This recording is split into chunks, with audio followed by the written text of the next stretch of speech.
வணக்கம். இன்னைக்கு பசலிக்கீரை கூட்டு செய்ய போறேன். பசலிக்கீரை தான் ஸ்பினாச் பாலக்குன்னு சொல்றது. பசலிக்கீரைக்கு பதிலா அரைக்கீரை, சிறுகீரை, முளைக்கீரை, மணத்தக்காளி, பொன்னாங்கண்ணி கீரையை இதே மாதிரி கூட்டு செய்யலாம். என்னோட வீடியோஸ்லாம் உங்களுக்கு பிடிச்சிருந்தா லைக் பண்ணுங்க, ஷேர் பண்ணுங்க, கமெண்ட் பண்ணுங்க, சப்ஸ்கிரைப் பண்ணுங்க, அப்படியே பெல் பட்டனை கிளிக் பண்ணுங்க. என்னோட வீடியோஸ் தானா உங்களை தேடி வரும். பருப்பு வேக வைக்கிறதுக்கு முதல்ல தேவையான பொருள்லாம் பார்த்துடலாம். பாசிப்பருப்பு அரை கப் எடுத்துருக்கிறேன், 3 பச்சை மிளகாய், 3 பூண்டு. பருப்பு அலசிட்டு பருப்பு வேகிறதுக்கு தேவையான அளவு தண்ணி வச்சுட்டு வெட்டி வச்சுருக்கிற பச்சை மிளகாவையும் தோல் உரித்து வச்சுருக்கிற பூண்டையும் சேர்த்துக்கிறேன். கொஞ்சம் மஞ்சத்தூள், கொஞ்சம் பெருங்காயம் சேர்த்துக்கோங்க. அடுப்பை ஆன் பண்ணிவிட்டு ஒரு 2 விசில் விட்டுருங்க. இங்கே கீரை இந்த மாதிரி பாக்ஸில் கிடைக்கும். இது பேபி ஸ்பினாச்சுன்னு சொல்லுவாங்க. இதில் எனக்கு தேவையான அளவு நான் எடுத்துக்கிறேன். கீரை கட்டாக கிடைக்கிறப்ப கட்டு அளவுக்கு தகுந்தது மாதிரி 1 கட்டோ 2 கட்டோ எடுத்துக்கோங்க. கூட்டு செய்கிறதுக்கு தேவையான பொருள் என்னென்னு பார்த்தீங்கன்னா, தாளிக்கிறதுக்கு கடுகு, உளுத்தம் பருப்பு, கருவேப்பிலை, ஒரே ஒரு காஞ்ச மிளகாய் எடுத்துருக்கிறேன். நம்ம பருப்பு வேக வைக்கும் போதே 3 பச்சை மிளகாய் போட்டிருக்கிறோம், அதனால் 1 காஞ்ச மிளகாய் போதும். காரம் வேணுங்கிறவங்க வேணால் இன்னும் சேர்த்துக்கோங்க. அப்புறம் ஒரு சின்ன பெரிய வெங்காயம். அது வெங்காயம் அதிகமாக கூட்டுக்கு சேர்க்க வேண்டாம். கீரையை நல்லா அலசி எடுத்து வச்சுருக்கேன். தண்ணி வழிஞ்சதும் கட் பண்ணிக்கணும். அரைக்கிறதுக்கு தேவையான பொருள் தேங்காய், ஜீரகம், மிளகு வேணுங்கிறவங்க போட்டுக்கோங்க. அப்படியே போட்டுக்கிட்டாலும் நான் ஒரு 5 மிளகு தான் எடுத்திருக்கேன். மிளகு ரொம்ப அதிகமாக சேர்க்க வேணாம், கம்மியாகவே இருக்கட்டும். அரைக்க வேண்டியதெல்லாம் போட்டு அரைச்சி எடுத்துக்கோங்க. அரைக்கும்போது கொஞ்சமாக தண்ணி ஊற்றி அரைச்சிக்கோங்க. கீரையையும் வெங்காயத்தையும் நறுக்கியாச்சு, அரைக்க வேண்டியதை அரைச்சாச்சு. பருப்பு ரெடியாக இருக்குது. இப்போ கூட்டை செய்ய ஆரம்பிக்க வேண்டியது தான். வாங்க. அடுப்பை ஆன் பண்ணிவிட்டு பாத்திரத்தை வச்சுக்கோங்க. தண்ணி இல்லாமல் பாத்திரம் சூடானதும் எண்ணெயை ஊற்றிக்கங்க.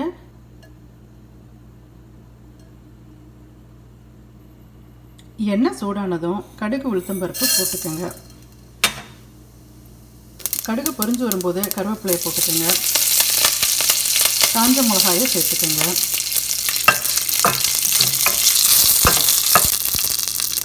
வெங்காயத்தை சேர்த்துக்கோங்க. வெங்காயத்தை நல்லா வதக்கிக்கோங்க. வெங்காயம் நல்லா வதங்கினதும் வெட்டி வச்சிருக்கிற கீரையை சேர்த்துக்கோங்க.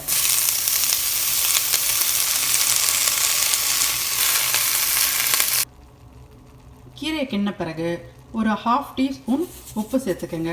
இது கூட்டு, அதனால் செஞ்ச பிறகு உப்பு பத்தலைன்னாலும் நமக்கு வேணுங்கிற அளவு சேர்த்துக்கலாம். இன்னும் கீரைக்கு தண்ணி சேர்க்கலை. கீரை அலசினதில் இருந்த தண்ணியே இந்த அளவுக்கு இருக்குது. கொஞ்சமாக மட்டும் தண்ணி சேர்த்துக்கோங்க. கீரையை சேர்க்கறதுலேருந்து அடுப்பை சிம்மில் வச்சுக்கோங்க.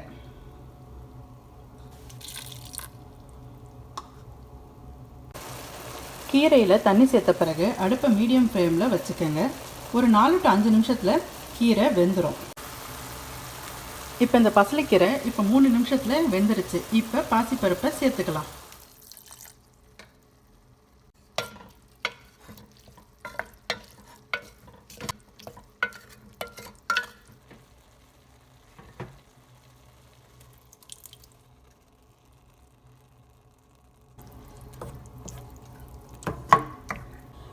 பாசிப்பருப்பை சேர்த்து நல்லா கிண்டி விட்டுட்டு ஒரு 2 நிமிஷம் வேக விடுங்க. இப்போ உப்பை செக் பண்ணிக்கோங்க. உப்பு வேணும்னா சேர்த்துக்கோங்க. இப்போ 2 நிமிஷம் ஆயிடுச்சு. இப்போ அரைச்சி வச்சுருக்கிற விழுதை சேர்த்துக்கோங்க. சேர்த்த பிறகு நல்லா கிண்டி விட்டுட்டு ஒரு நிமிஷம் மட்டும் வச்சுருந்துட்டு அடுப்பை ஆஃப் பண்ணிவிடுங்க. இப்போ அடுப்பை ஆஃப் பண்ணியாச்சு. கூட்டு ரெடி ஆகிடுச்சு. கீரை கூட்டு ரெடி ஆகிடுச்சுங்க. இதை புளிக்குழம்பு, காரக்குழம்புக்கெலாம் சைட் டிஷ்ஷாக வச்சு சாப்பிட்டா நல்லாயிருக்கும். அதை விட சூடான சாதத்தில் நெய் சேர்த்து இந்த கீரையும் சேர்த்து சாப்பிட்டா சூப்பராக இருக்கும். சூப்பராக இருக்குமா இல்லையான்னு நீங்கள் செஞ்சு பார்த்துட்டு சொல்லுங்கள். என்னோடய வீடியோஸ் உங்களுக்கு பிடிச்சிருந்தா சப்ஸ்கிரைப் பண்ணுங்கள், ஷேர் பண்ணுங்கள். நன்றி. சூடான சாதம், நெய்,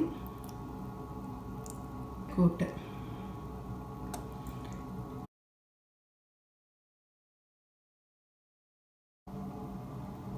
கீரையை முடிஞ்ச அளவுக்கு மத்தியானத்தில் எடுத்துக்கங்க. நைட்டில் எடுத்துக்கிட்டோன்னா செரிக்கிறதுக்கு கொஞ்சம் நேரம் ஆகும்.